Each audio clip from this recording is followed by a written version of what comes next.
Yes. Pardon the interruption, Agent Daniels. Your 2 o'clock has arrived. Thank you, Alex. Would you like me to open your prepared notes for this meeting? Oh, no, that won't be necessary. I know exactly who I'm meeting with. Bring in the lead.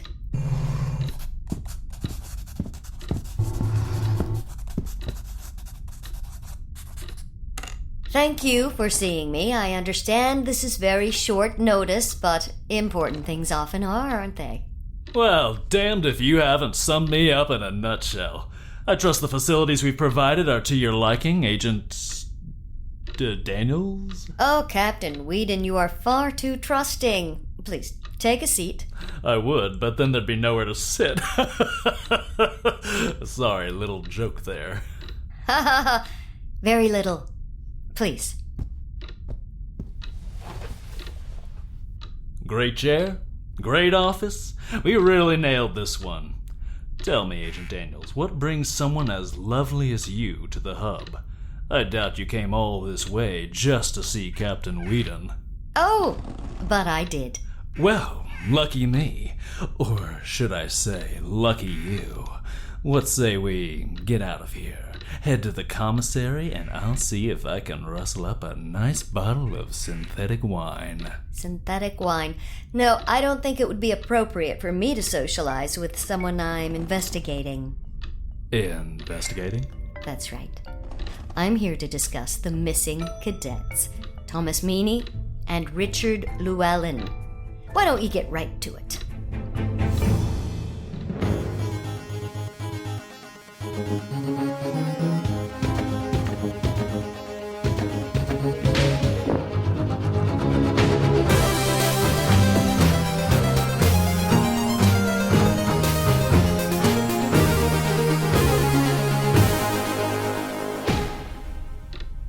Right.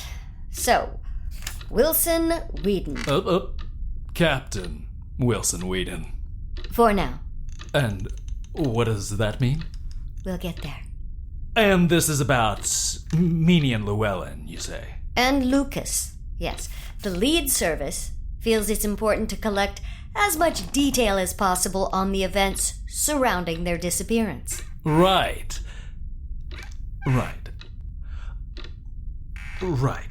Could you excuse me for just a second?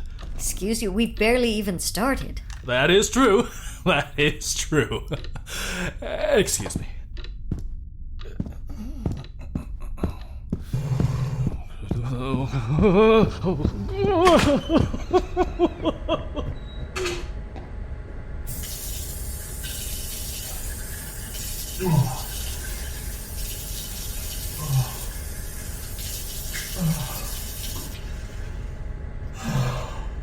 This is it. It's all over. My career. Oh, God. I'm gonna have to go back to Florida. They're gonna make me chase peacocks out of the fountain of youth, or I'll have to go back to Mom and Dad's go-kart track to fish golf balls out of the alligator pit. Oh, who am I kidding?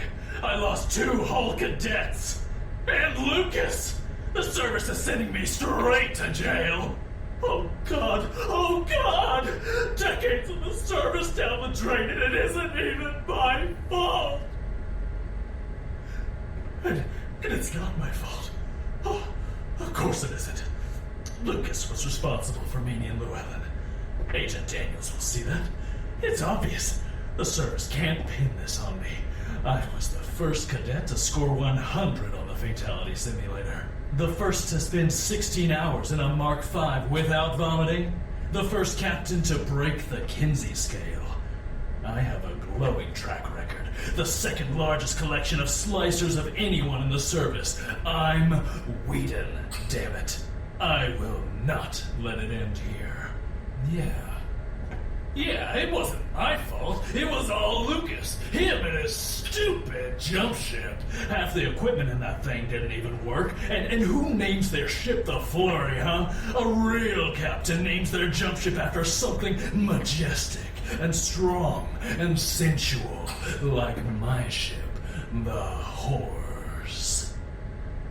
Yeah, you've got this, Whedon. You magnificent bastard. You just walk in there, work your magic, and she won't know what hit her. Give her hell.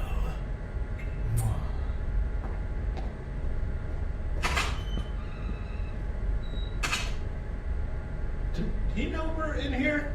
It's Whedon, man. Who knows? Alrighty, get everything out of your system?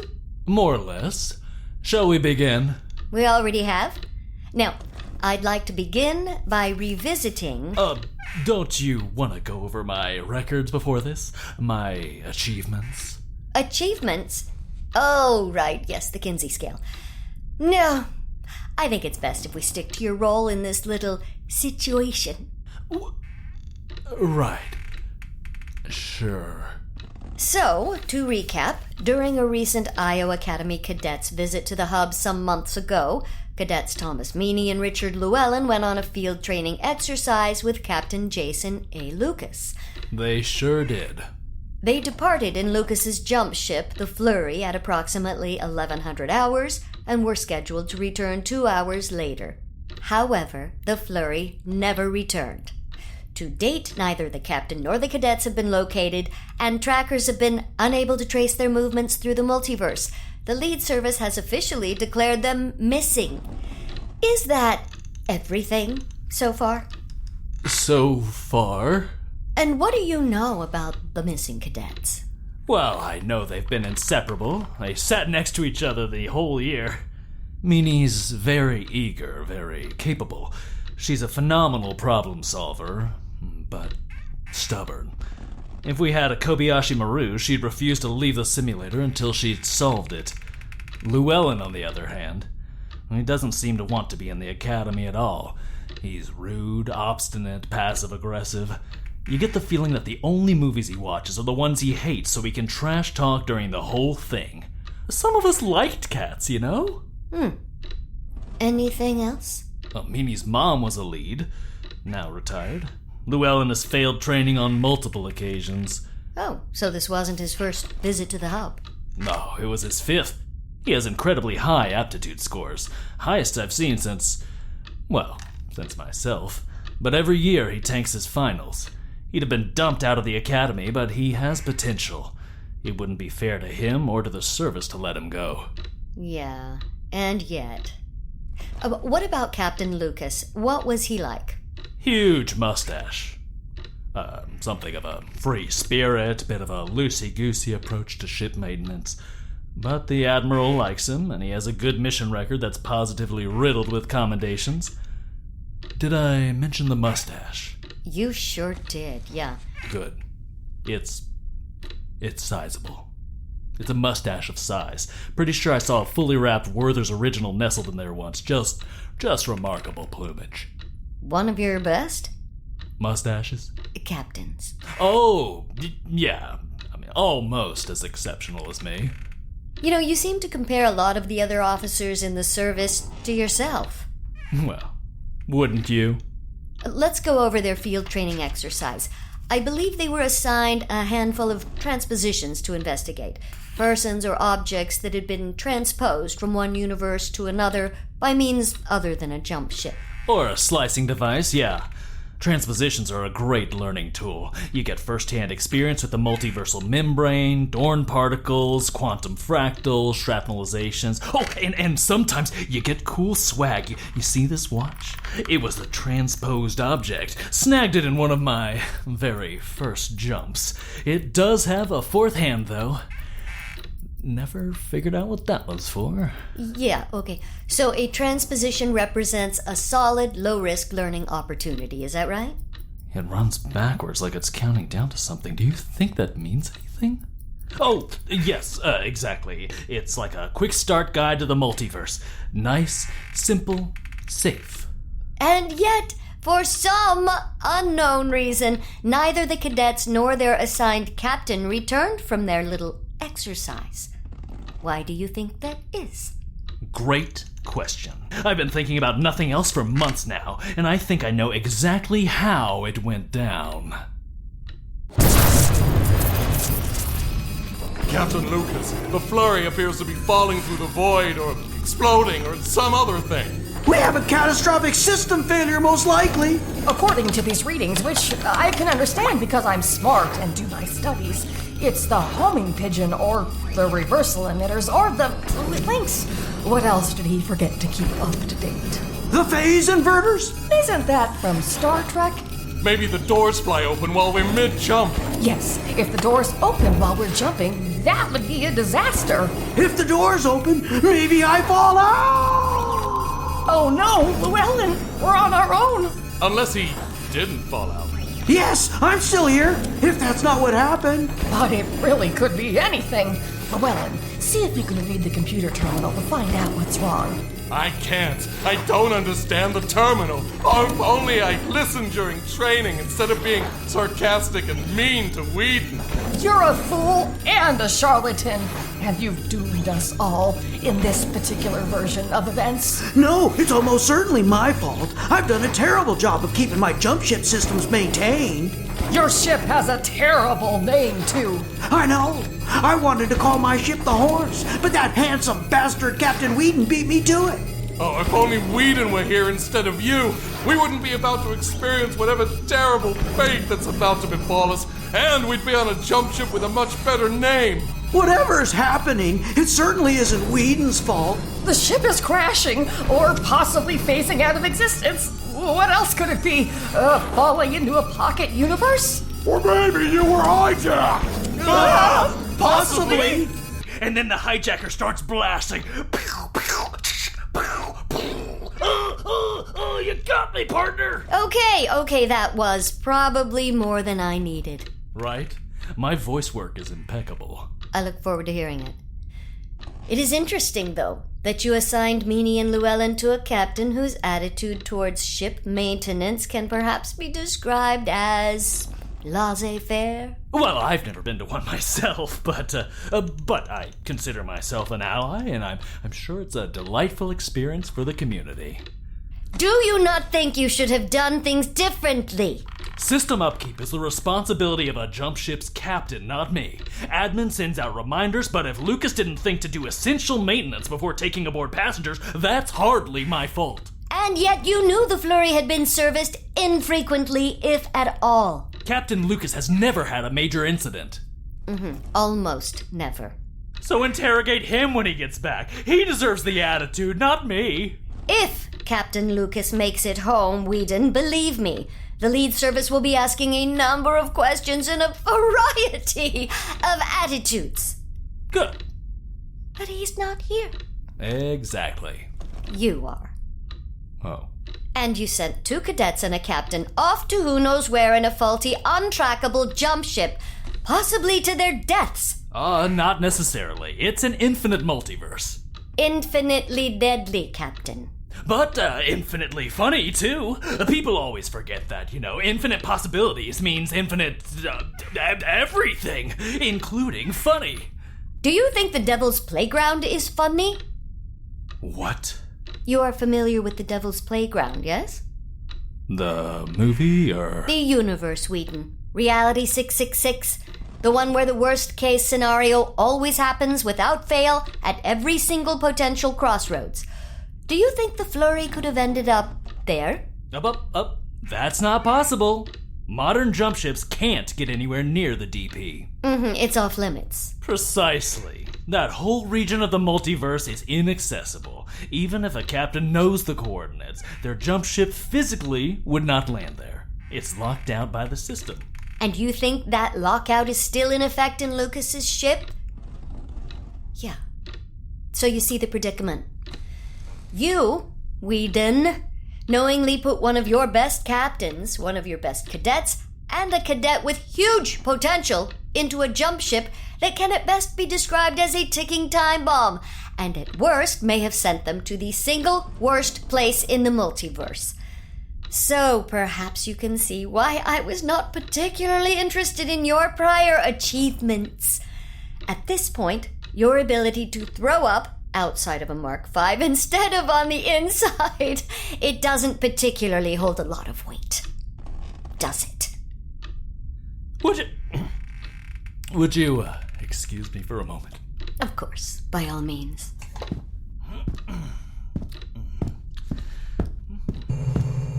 Oh,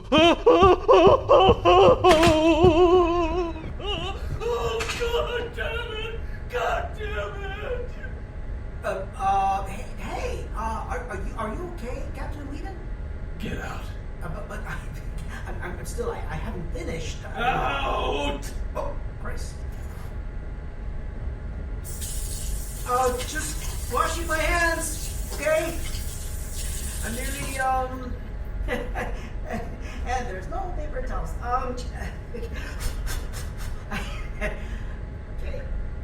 Okay, bye!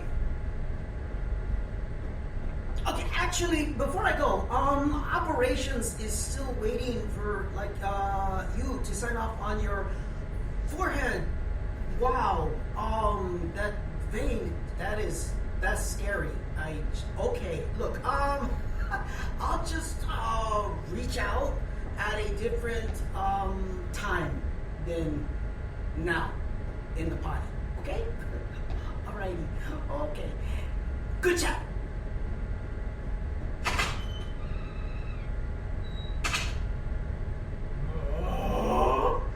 Daniels isn't being fair. She's taking my prior knowledge of Lucas's gross negligence and using it to paint me as grossly negligent. I should have assigned 2 of the useless cadets to Lucas. Maybe then she wouldn't be breathing down my neck. Oh, God. The service wants me to take the fall for this. Daniels is determined to pin this whole thing on me. Even the parts I'm not directly responsible for, which is all of it. This is the end of my career. Well, if my career is over, I'm gonna end it on my terms, by running away!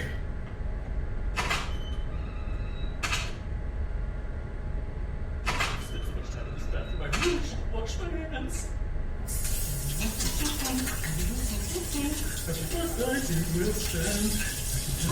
Okay, and away I go to freedom!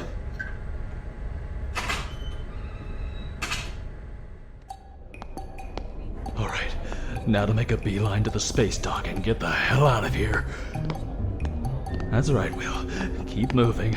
You're the commander of the entire station, going about your regular business. Nothing is suspicious. Nothing is suspicious! Alright, you're calling an elevator. Perfectly normal, ordinary stuff. Come on, come on! Okay, in you go.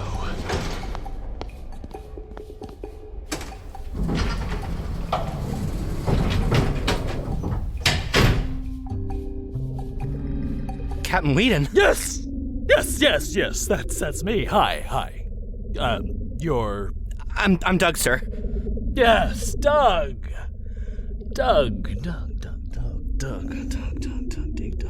I'm a lead? Right. A lead. One of the leads that I command. Everything's fine, by the way. I'm fine. You're fine, too, actually. This is a fine and normal interaction. Okay, sure. Hey, well, I've got you here. I mean, it's not often you get FaceTime with the top of the pyramid, right? Listen, I was wondering if... I've been stationed in quantum cartography for months now, and it's maps. You know, thousands upon thousands of maps, and it's not even that. It's not really. It's basically the same map over and over with very small variations. It's just, I'd love to move into mission ops. Get to where some of the action is. So, I was hoping... Absolutely. For real?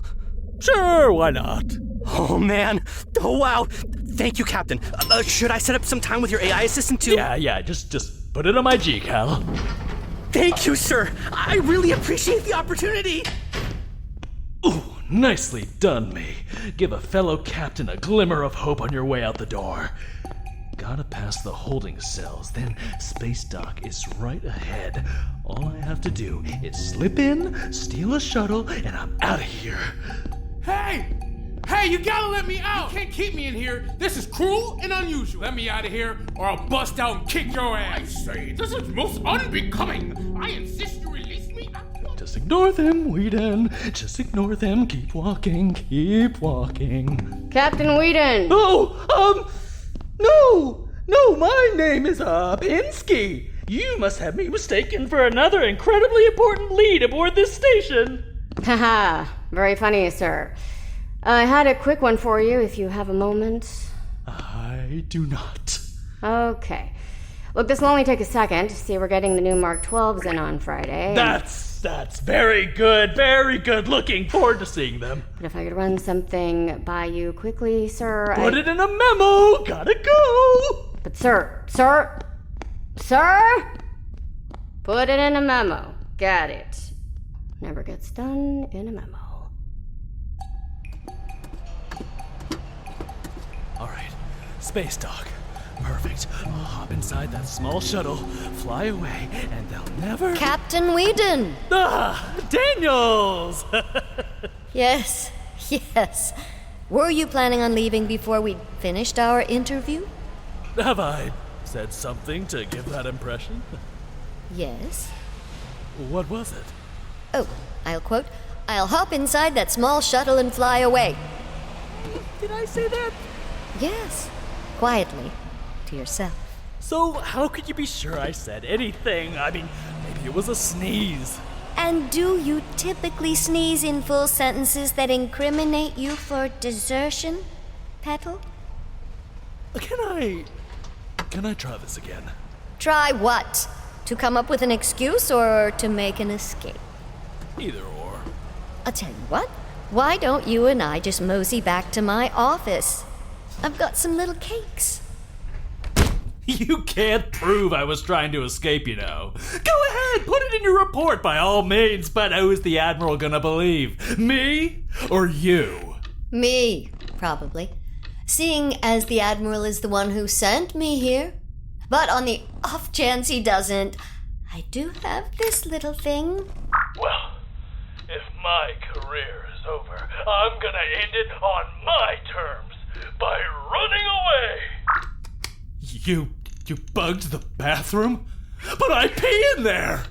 This entire station is wired for surveillance, and I have priority 1 access. It's called the hub. Did you really think they weren't watching you all the time? Well, I mean, what about my quarters? Say, hypothetically, I was alone and watching some home movies. Captain Whedon, what you get up to in the privacy of your own home is none of our business. Oh, good. Yeah, of course, your quarters aren't technically yours, and thus privacy is not a given. Which is why I had you come to my office for our interview. I would disinfect that couch of yours when you get a chance, or at least put a towel down before you sit on the thing. Yeah. I'll make a note of that. Thank you. Yes, bacteria. Oh, okay, you said something else during your escape attempt that I found very interesting. Oh? You called yourself Will. Your name is Will Whedon? Can we skip ahead, please? You're gonna ask what I did when Lucas and the cadets didn't return from their field training exercise. Well, I hadn't planned to, but sure, let's go over that. We had a potential trail on their location. Oh, yes! The slicer incident? Slicers are a pain in the ass, but one benefit is they act as a sort of pulse through the multiverse that we can use to track anomalies. And there was an unusual slice detected a while back, so we, went to investigate. Using my exceptional intuition and detective skills, I was able to surmise that a group of slicers had been collected by another jump ship. Not one on active duty, oh no, but one with an erratic energy signature. It could have only been the Flurry. Well, according to the mission debrief, you were accompanied by Captains Ford and Manning on that mission. Manning's log indicates that she's the one who picked up the Flurry signature. Well, I helped. She's still very new. She's been in the service now for 17 years. Potato. And both Manning and Ford are on the record as saying that you were more interested in adding to your own sizable collection of slicers. The point is, we detected traces of the flurry. Not destroyed, not in the Devil's Playground, but somewhere out there, beneath the pale moonlight. So why haven't you located and retrieved the flurry? I have a space station to run. These jumps don't just happen, you know. Besides, you have the same data we do. Why haven't you found them? We got close. Between our own scans of the multiverse and the data you provided, we had just enough to track a few jumps. We were actually able to scout a few locations. A medieval Earth, a space bank / museum, some kind of winter festival filled with Christmas slaughter. Well, you mean Christmas laughter. No. Oh my. After that, the trail goes cold. The flurry could be anywhere in the multiverse. So you see, their circumstances have not changed. Maybe they've exploded. Maybe they are in the Devil's Playground. Either way, they're missing in action. Now, there's a reason field training exercises were suspended back in '63. And you made a unilateral decision to revive the program without consulting any of the higher-ups in the service. So, I'm sure you know what happens next. I can guess. And I'll save you some time. Excuse me, Captain Whedon. What is this little mess? My badge. My credentials. I can see that. Why? I'm not the sharpest tool in the shed. In fact, I'm pretty sure I'm rusting out in the backyard, but I can't imagine having a career in the service after this. My goodness. Well, that speaks to a spectacular lack of imagination. Beg pardon? Whedon, what possible reason would we have to fire you? Because of all the things we just discussed. 2 missing cadets, 1 missing captain. A jump ship that can be best described as a ticking time bomb. Ring any bells? It doesn't paint a very pretty picture. More like excrement smeared on canvas. Okie dokie. I see what's happened here. Oh, that really is quite amusing. Got a chuckle out of me there, Whedon. Nope, I am not here to determine the future of your career, Captain. I am here to make this case go away. I'm sorry, I must have disassociated there for a second. It sounded like you said you weren't interested in my career. What is happening? Oh, come on. It's been months now, Whedon. What little sign we had of the missing cadets has entirely disappeared, as if they fell out of the multiverse entirely. Frankly, the service wants the case closed and to move on with things. What about search and rescue efforts? Oh, Captain Whedon, we stopped looking for the flurry months ago. Wherever Meaney and Llewellyn are it's where they are. No use looking for a subatomic needle in an infinitely expanding haystack, especially when you're not sure it's still in the stack at all. Besides, what with this reality warping business going on, well, I'm sure you're aware our focus is best held elsewhere, isn't it? So you're saying I get to keep my job? That's right. For now. For now? Well, nothing's permanent, Captain Whedon, because as you said yourself, it's an infinite multiverse. Yeah, cool, but I'm still commander of the hub? No reason why you shouldn't be. Easy breezy, beautiful. Agent Daniels, I want to thank you for your extensive reporting into the sad and tragic case of the missing leads. Yes, I know you did all you could. Will you be staying long? Well, actually, there's... Oh, I'm sorry. Turns out I don't care. I have a station to run. Catch you on the flippy floppy. Idiot. Alex! Yes, Agent Daniels. Open a comms channel to head office. Connect me to the Admiral. You have been listening to Jump Lead Season 2, Episode 5, Exit Interview, written by Ben Paddon, from a story by Ben Paddon and Mandy Oquendo. Whedon was played by Kris Dorman. Agent Daniels, Debi Derryberry. Meaney, Marissa Meizel. Llewellyn, Ben Paddon. Lucas, Dino Andrade. Bathroom leads, Benjamin R. Harrison and Adam Pranica. Doug, Wesley Marshall. Engineer, Cristina M. Medina. Derricks, Lemar Harris. And the Admiral, Dave Fennoy. Other roles played by members of the cast.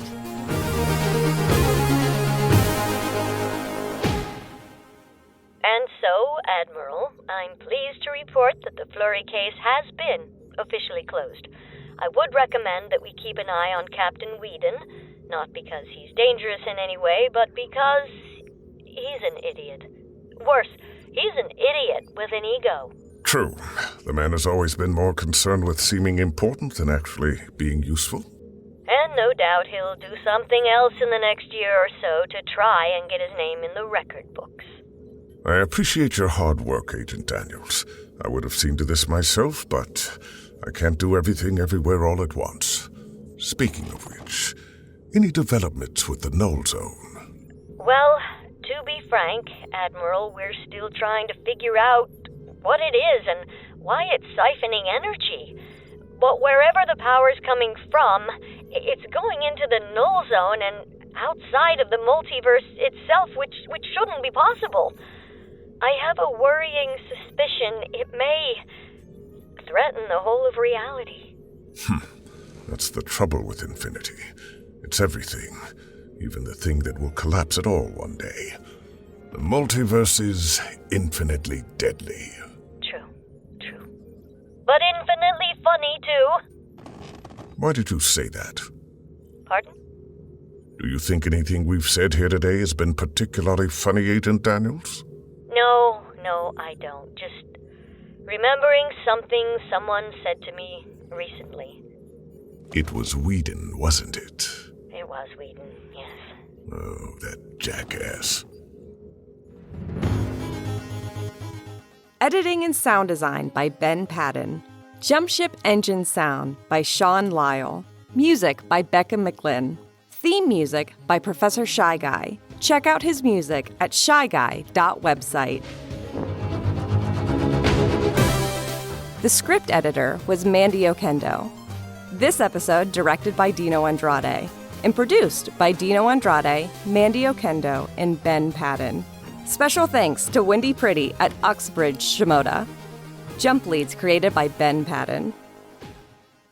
If you have enjoyed the show, please consider leaving a positive review on Apple Podcasts and sharing the show on social media.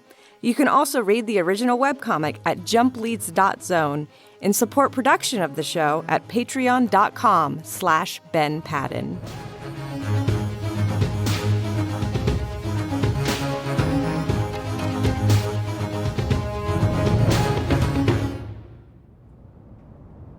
What about search and rescue efforts?